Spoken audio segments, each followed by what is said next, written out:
This is Derek Sanderson, a hockey player who brings to the ice the merry, murderous dash of Douglas Fairbanks. His statistical accomplishments are modest, and average is a generous word for his size. But everyone from gallery top to goalmouth knows it when Derek is there, a destiny he believes is in the stars. I'm a Gemini, which makes me a split personality, which my animosities do have to come out in hockey, which I can be vicious at a time. And intimidation is a tremendous part of professional sports. If I can intimidate a player with language, with talk, with action, with violence, then I'll do it. To win, I hate to lose. I mean, there's two types of people in this world, leaders and followers, winners and losers. And that's all you have. This, too, is Derek Sanderson, a man who has leaped from the ice to the deep-carpeted swirl of the world which proclaims itself with it, yet who sees it, though he is only 24, with the weary eyes of one who knows what's under the carpet. Everybody's the same, you know, and then people try to rape you. They say, Sanderson, he's got money. I'll up the price of the suit $20, you know. But people are so, they're so phony, and it's not as together as I thought it was, that's all. Making it while he can, Sanderson is doyen of his own talk show, discussing such things as the game plan of the Mount Ida Junior College girls touch football team. Oh, see, we went and played you, and one of you girls say tripped Bobby Orr and he broke his leg. Oh, terrible. It cost me a fortune. Without him, who's going to win the Stanley Cup, right? He is also of the Golden Circle, whose preferences are paid for so that they may be paraded and promoted.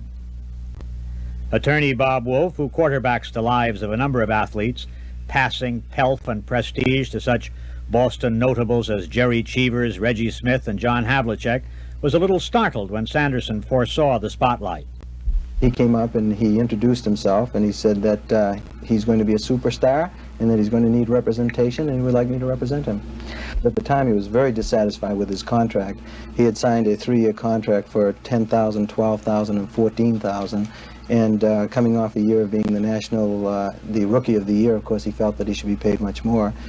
And in addition to that, I think that he knew that he had an unusual charisma. I don't know how he knew it, but he knew it. Basically, he's almost like part of the revolutionary movement of what's happening today.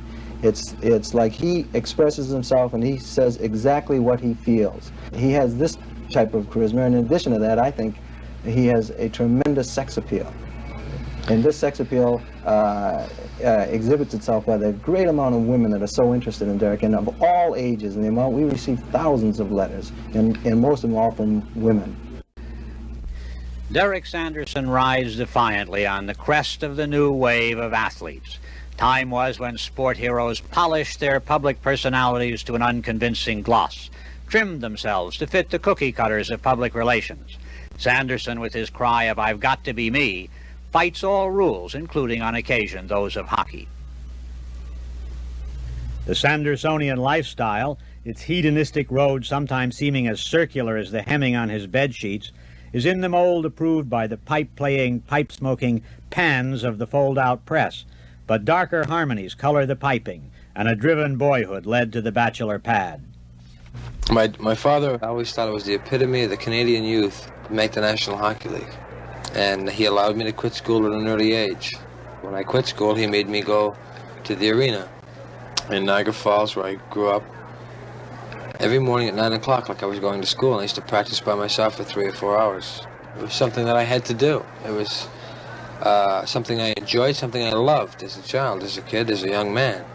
And I'm still a young man, and I've changed my mind now. You know, hockey to me now is a job. I accept it as a job, but it's a good job. You know, the management's come up to me and they said to me, "Well, you've changed. What's the matter with you?" I said, "No, I haven't changed. It's just me. I'm still, you know, cocky, flipping as I ever was." But they can't understand less aggression. I'm not, like, hitting as often. I'm not, like, fighting at the drop of a hat. Like, You still want to be a superstar? No longer. I'd like to get into acting. Try acting, because it would probably suit my different frustrations and my other personalities. You said that you might leave hockey after this year. Wouldn't hockey be upset to lose you? No, the Boston Bruins would probably still win the Stanley Cup, and they'd put 17,000 people in there every night, and they'd say, Sanderson quit. It's a shame. That'd be it, you know. You're a 9-day wonder in the world. In the sports world, they forget you awful fast.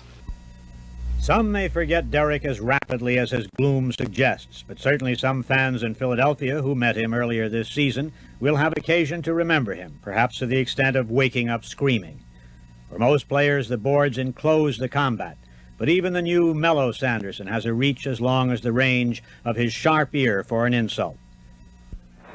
Derek Sanderson is a man of many interests, many moods, and many appeals to his fans.